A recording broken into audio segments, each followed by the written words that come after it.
car accident. They say she ran out onto the road unexpectedly, but for one, I can't believe it. She's a very cautious girl. She was in a comatose state, and it was doubtful she would survive. I was praying to God for her safety. But my husband seems unconcerned that our daughter was in danger. He even started talking about money in case she passed away. My husband's attitude made me distrust him. Then, our daughter miraculously regained consciousness. Yet, in the midst of my joy, she confessed something to me. You know, my dad. Hearing this, all the relatives would later become furious. My name is Francis. I'm 35 years old. I work hard every day as a company employee. My family consists of my husband Tony and my 80-year-old daughter Eva. We lived in a house together. I met Tony at a drinking party in a club I joined in college. We happened to be sitting next to each other and had a chance to talk. He was a bit of a goofball, but had a cheerful sense of humor, and he had many friends, both male and female. I really enjoyed talking with him too. We hit it off right away and started dating. We continued our relationship after college and got married 9 years ago and had a beautiful daughter. Tony and I are happily married. I have never had a fight with him. We lived happily ever after, or at least I thought so.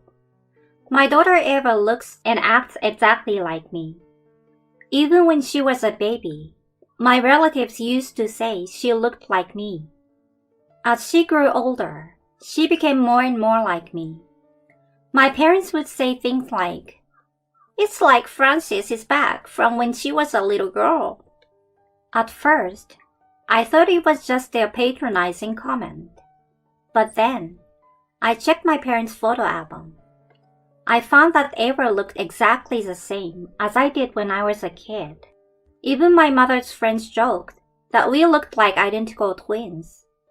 But while Eva certainly looked like me, she was smarter than I was.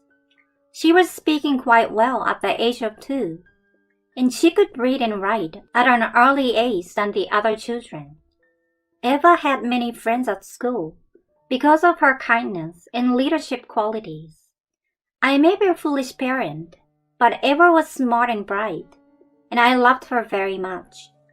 Tony, on the other hand, seems to be unhappy about something with such a daughter, because one day, he jokingly said to me, "It's kind of like having 2 Frances. She doesn't look anything like me. I wonder if she's really mine. I don't think she's that cute." His words offended me. I mean, if you're proud of your children's excellence, but to say she's not cute, what the hell kind of an idea is that?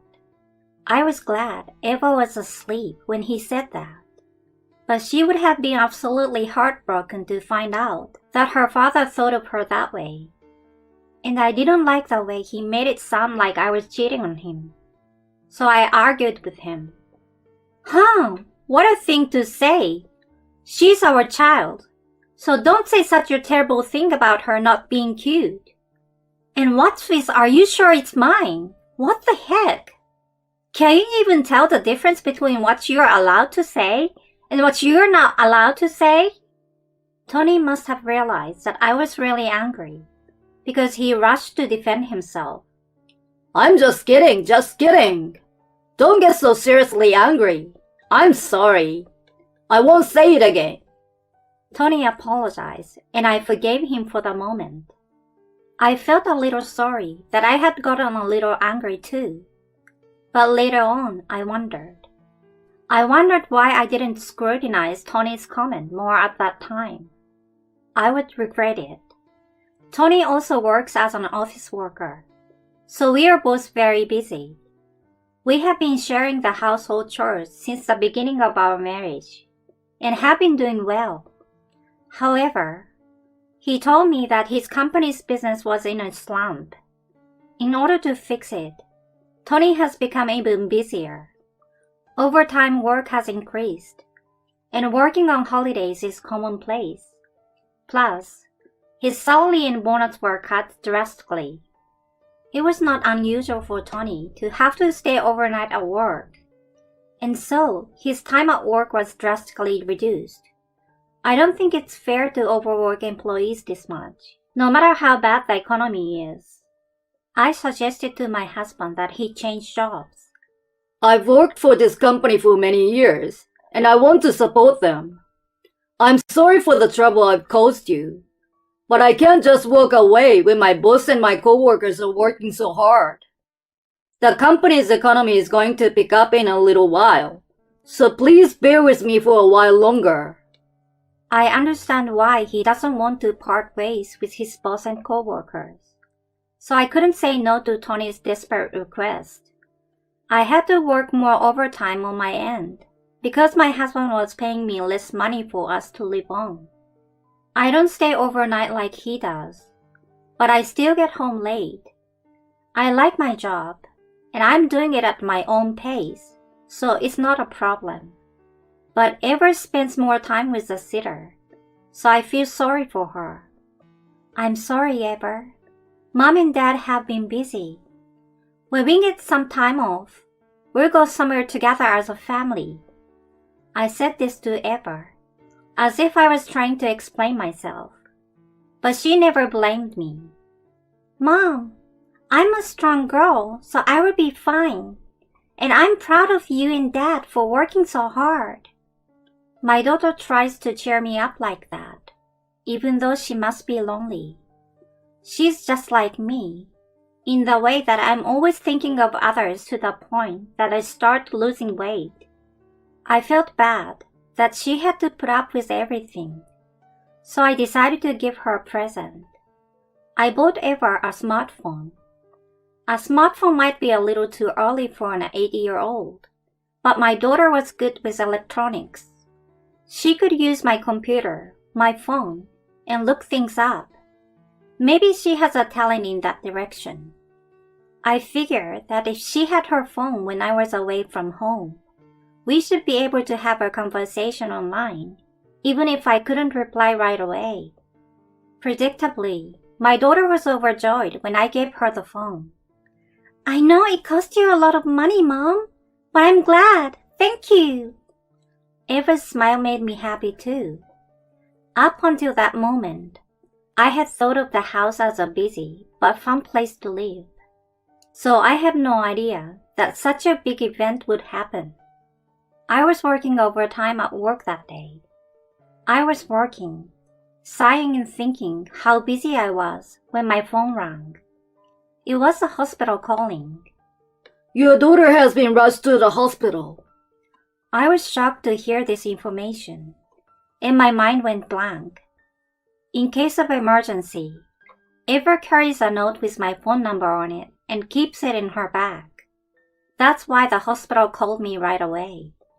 I told my boss what had happened and immediately took a cab to the hospital. When I arrived at the hospital, a nurse explained the details to me. She told me that she was driving along when she saw my daughter suddenly run out into the driveway. I didn't quite believe her story. Eva is a very cautious person, and it would never occur to her to run out into the road. However, the woman didn't seem to be lying. According to her story, it looked like someone pushed her out of the way. There are a lot of things to think about, but first of all, I just want my daughter to be safe. I was hoping that she would survive. That's all I could ask for. According to the doctors involved in the examination and treatment, my daughter had been hit on the head and was in a critical condition unconscious. They said it was a 50-50 chance that she would survive, and that there was a possibility that she might not regain consciousness. Please be prepared for any emergency. When he told me that, I fell to the ground in shock. Why should my precious daughter have to go through this? A little later, Tony arrived at the hospital. When I explained to him about my daughter's situation, He looked down with a despairing expression on his face. Oh no, maybe something was troubling her, because why would she run out into the road on her own? I don't know. What to do, Tony? If she doesn't wake up, I will. Don't lose heart. I hope Eva survives, but if she's unconscious, you might want to prepare yourself. I don't know if I'm losing my mind, but Tony said he was ready to give up. That's when I noticed something. I thought I saw a grin on Tony's face before he turned his head. I thought it was an optical illusion or my imagination, and forced myself to forget it. Later, my parents-in-law, my brother and sisters-in-law came to the hospital to pray for my daughter's safety. We all waited in the waiting room and in the hallway, hoping that she would regain consciousness. But the next day, Eva did not regain consciousness. I was depressed, but my relatives encouraged me, saying, "It's going to be okay, and you have to stay strong." I somehow managed to pull myself together.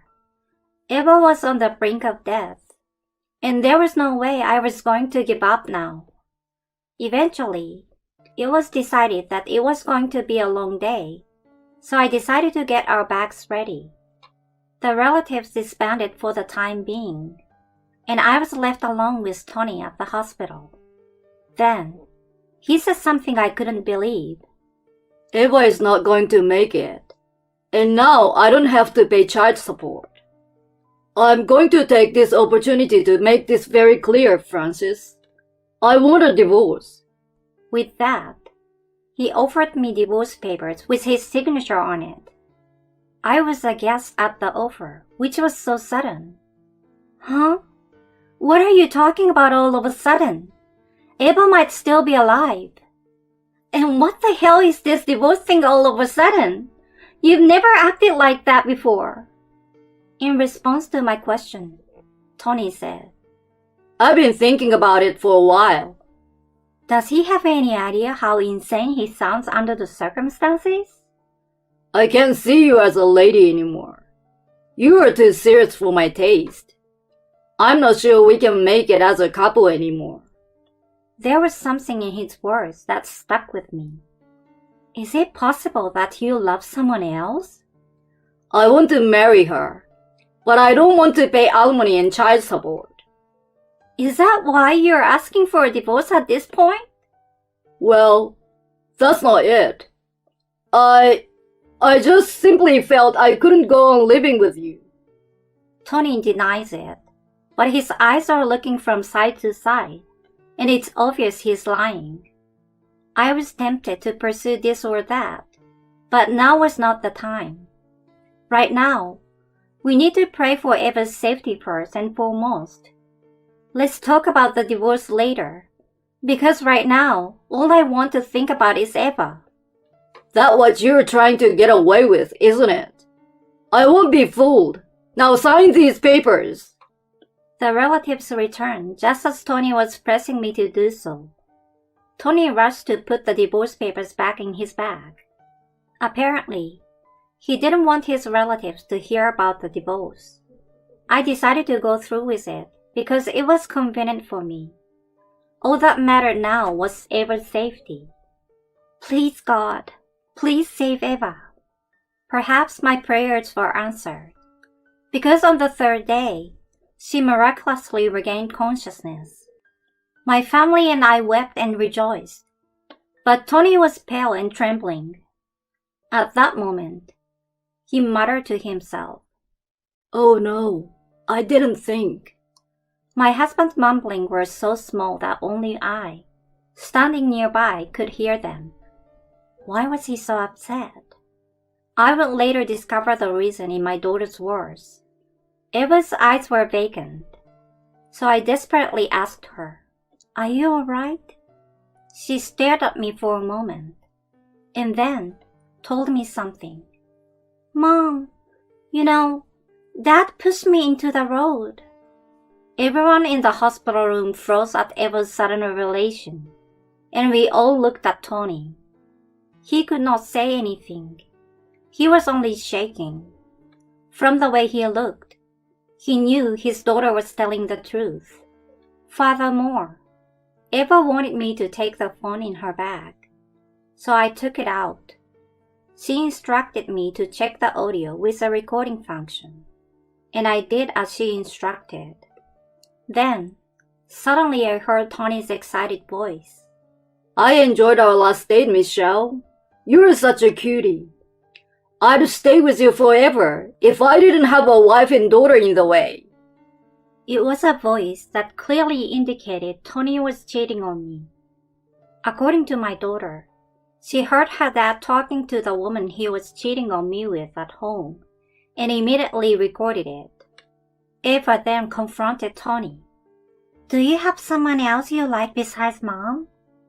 Tony stared at Eva with a scary look on his face. Don't ever tell Mom. If you do, you will be in big trouble. I stared at Tony when I heard that. What the hell is wrong with you? Hey, Eva.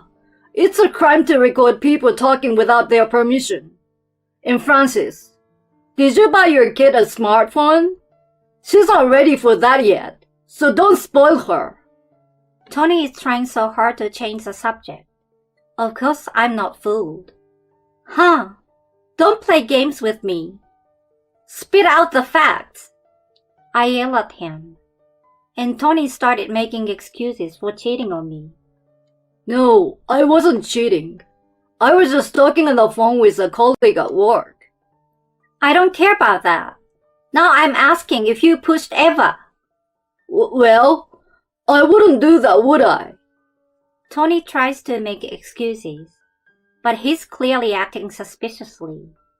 His relatives are also looking at him with wide eyes, as if they too find Tony's behavior suspicious. My father and father-in-law are especially furious.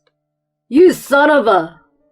He punches Tony in the face, and the rest of the relatives yelled at him. I can't believe you did that to your own daughter. You even cheated on your wife. Holding his beaten face, my husband started to cry and began to make excuses for the affair. I wanted to marry Michelle. She's 10 years younger than me. She's young and she's hot. It cost a lot of money to date her. This I later found out. Michelle is indeed young and pretty, but she's quite a scatterbrain. Tony lied about the company's business downturn so that he could go out with her. He was paying for her. I questioned him further. If I'd found out about the affair, you'd have to pay alimony in the divorce. So you hid the affair from me, huh? It's bad enough that Terp ad found out. You should have kept your mouth shut, but you recorded it. But you're trying to kill my daughter. You are out of your mind. But he refuses to admit that he tried to kill his daughter. Eva is lying. I wouldn't have pushed my own daughter into the driveway, would I? I'm not that evil. And I don't think anyone would believe an 8-year-old kid like that. You are a coward to the end of the line to get away with it after all this time. My fists shake with anger. If that's what you want, I would do the same. I stood before him in an imposing manner. I heard where Eva had her accident. It's a pretty big street, and there are surveillance cameras all over the place these days for security. More and more cars have dash cams. Tony was puzzled by my sudden remark, but I didn't care. I continued. I'm sure the police are checking the security cameras. If they don't find out anything, I will make a post on social media about that area, and to see if the dash cam caught your behavior. This is where Tony went pale. If you want, I will check out every store on the main street. I will show them your picture and ask them, have you seen this guy? Then, we'll get to the bottom of it. Tony got panicky when I told him that. Don't do this! Then, he started crying and telling me what happened. Michelle threatened to tell the company about the affair if I didn't marry her. If Eva was gone, they would never find out about the affair, and I wouldn't have to pay alimony and child support. That's what I thought. I stared coldly at Tony, who looked desperate. How could this man risk Eva's life for his self-preservation? I'm breaking up with Michelle, and I will work hard for you from now on. So please don't call the police. With these words, he finally lost it. What? How can I forgive you? I can't believe you would put your own daughter in an accident for the sake of your unfaithful partner. How can I say please don't divorce me or please don't tell the police? That's because I'm going to report you to the police. Of course I'm divorcing you, and I'm getting alimony and child support. You're a disgusting person and a terrible father. Don't you ever come near me or ever again. Tony is sobbing on the floor, looking miserable, but no one was there to help him. Tony was later arrested, convicted, and sent to prison. I signed Tony's divorce papers and filed for alimony against him and Michelle, the woman he had been having an affair with. I also demanded child support. Tony's portion would be paid by my in-laws on his behalf. They said they will make sure he pays them back when he gets out of prison. But even if he gets out, Tony will have a tough future ahead of him. Michelle resigned from her job after the company found out about the affair. She also owes money to her parents and has been paying me alimony. Her parents disowned her and she's having a hard time making ends meet. She's now living in a cheap apartment and working part-time. I, on the other hand, have returned to my parents' house and I'm living a peaceful life. Eva is recovering well and was discharged from the hospital. Now I'm raising Eva with the help of my parents' support. I will continue to gently watch over my smart daughter's growth.